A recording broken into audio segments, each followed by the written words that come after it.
je vais essayer d'être le plus rapide possible, mais c'est aussi nécessaire effectivement de vous présenter nos mouvements et nos expériences. Nous allons changer d'échelon, parce que Diem est un mouvement européen, mais finalement pas tant que ça, parce que nous sommes aussi très attachés à l'action locale, à l'action municipale et à la capacité de chacun et chacune de se réapproprier dans son propre terrain du mot démocratie et du mot politique en général. Diem 25 est né le 9 février, donc c'est un mouvement très jeune qui a été fondé par Yanis Varoufakis, Noam Chomsky, Slavoj Žižek et d'autres intellectuels aussi moins connus, mais qui ont quand même un poids et une histoire dans leur pays d'origine. Je pense notamment à Sandro Mezzadra en Italie, qui a toute une expérience aussi des réseaux précaires et qui apporte donc sa vision et sa conception à Diem. Donc vraiment une initiative qui naît sur l'idée qu'il y a un manque de démocratie dans chacun de nos pays, mais que nous avons besoin de travailler à une autre échelle pour pouvoir pallier à ça et pour pouvoir finalement nous réapproprier de notre idée de la démocratie, qui est celle de partage et celle de possibilité des citoyens d'avoir la parole et le contrôle sur les élus, sur les politiques qui sont menées et sur les actions qui finalement déclinent notre vie de tous les jours. Donc un échelon qui pourrait paraître éloigné, comme l'Europe, où nous avons l'habitude de dire qu'il n'y a pas un manque de démocratie, c'est un peu comme dire qu'il y a un manque d'oxygène sur la Lune, il n'y a juste pas d'oxygène et il n'y a juste pas de démocratie en Europe. C'est l'échelon que nous trouvons être le moins démocratique, mais auquel nous croyons pour réapporter un petit peu de rêve aussi et de capacité à agir. Wittgenstein disait le réel est un cas particulier du possible. Il n'y a pas plus banal, mais on ne le fait pas. On a peur de décliner et d'aller au-delà de « il n'y a pas d'autres possibilités ». J'essaye toujours de ne pas dire « Tina », mais finalement nous le vivons au jour le jour et c'est aussi pour ça que Diem est né. Je disais nous avons une inspiration commune parce que dès par ses fondateurs, je rajoute à la liste aussi Srečko Horvat qui a fait partie du mouvement Occupy et qui est un philosophe croate. Les exemples qui ont inspiré la création de Diem sont justement Podemos, Syriza, première phase, et Occupy. Donc évidemment, nous avons été impliqués en France comme ailleurs dans les nuits debout et Occupy des différents pays. C'est cette forme-là, cette structure-là qui nous a aussi fait commencer à créer ce mouvement. Ce mouvement qui a justement une vocation à être horizontal, à avoir des cellules que nous appelons avec une sigle anglaise que je vous épargne aujourd'hui, DCS, et qui signifie comité décentralisé en quelque sorte, et qui ont vocation à être autonomes, à produire, à gérer et à permettre d'être au plus près de la réalité locale. Et puis une structure européenne pour condenser et pour gérer tout ça et pour faire en sorte que les voix locales soient audibles, qu'on ait la capacité de faire entendre, de passer à travers cette couche qui nous empêche d'arriver aux médias et au grand public, par des actions concrètes, par des idées. Notre volonté est de ne pas être un think tank, mais d'être un mouvement qui a une base sociale et qui est capable d'agir au quotidien, tout en ayant vocation à porter celles que nous pouvons appeler les grandes idées, tout en ayant vocation à avoir un groupe effectivement d'intellectuels qui travaillent au quotidien sur les grandes thématiques. C'est un défi, c'est un challenge, c'est comme ça que nous avons commencé cette aventure et qu'aujourd'hui nous pouvons quand même nous dire fiers des quelques campagnes qu'on a pu commencer à voir sur la transparence, sur les réfugiés. Nous continuons, rien n'est acquis.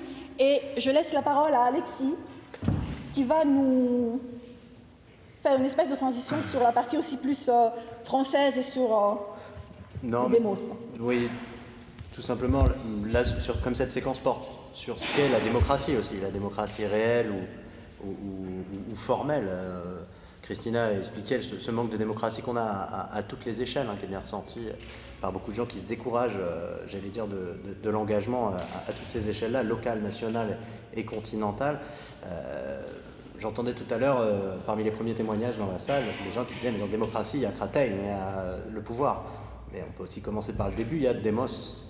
Et Démos, c'est le peuple. Et nous, notre vision de l'irruption de la démocratie qu'on veut, vraiment, il y a cette idée d'irruption de la démocratie, elle passe par l'irruption du démos.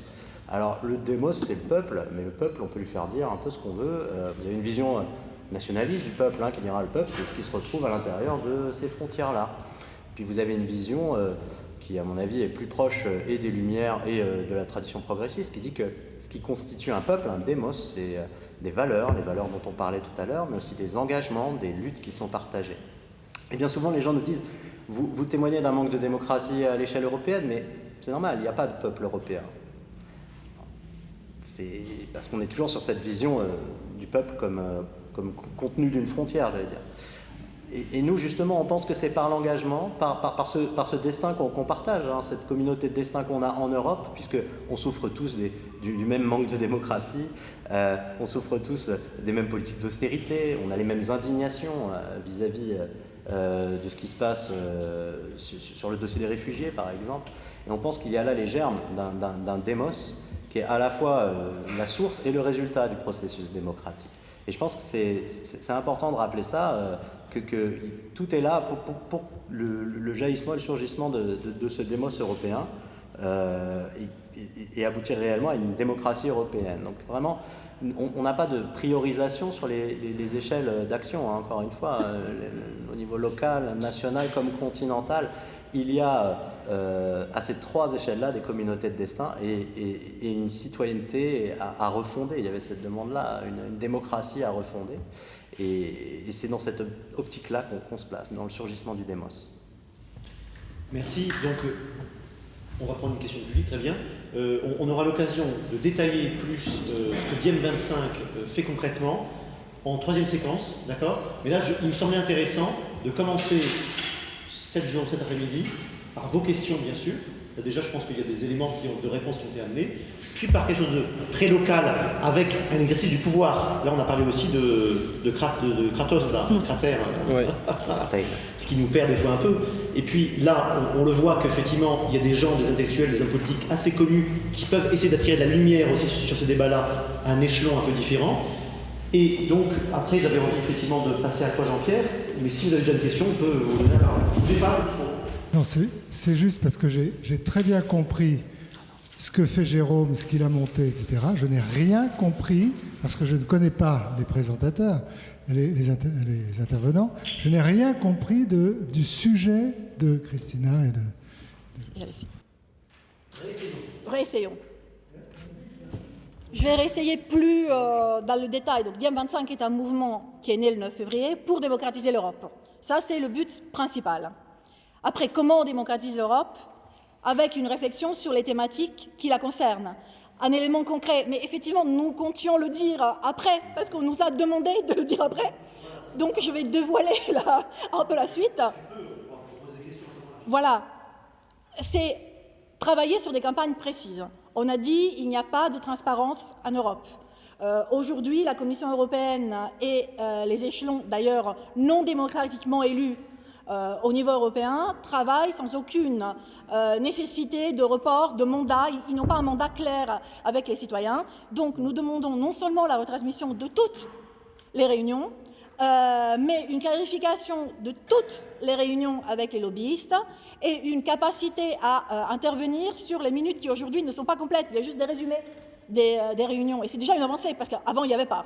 Donc aujourd'hui, on a des résumés de réunions, mais on n'a pas les minutes. Ce qui est fait aujourd'hui, ici, et qui permet à quelqu'un qui ne serait pas présent de revoir la vidéo, d'avoir un compte-rendu détaillé ou par point, est exactement la méthode que nous demandons pour celles et ceux qui décident de notre destin, parce que des politiques sont aujourd'hui décidées au niveau européen et nous reviennent sans qu'on n'ait aucun mot à dire, simplement parce qu'on ne sait pas ce qui se passe dans ces instances-là. Donc Diem naît pour pouvoir donner la parole à ce niveau-là avec des campagnes concrètes. Nous avons travaillé sur les réfugiés parce que nous pensons aussi que Une Europe digne de ce nom doit se retrouver sur ses valeurs d'origine. L'Europe, c'est quand même le niveau, le continent où il n'y a plus la peine de mort. Pour nous, c'est le continent qui doit porter l'espoir. Quand il perd ce rôle de porteur d'espoir, il faut que quelqu'un agisse, et il faut que quelqu'un agisse à cette échelle-là. On ne peut pas, dans chaque pays, faire le constat d'échec, dire à quel point on n'est pas content et pas être capable de nous unir, de nous retrouver pour un combat commun. Pourquoi Diem? Pourquoi pas adhérer à des associations ou autres mouvements qui l'ont déjà fait?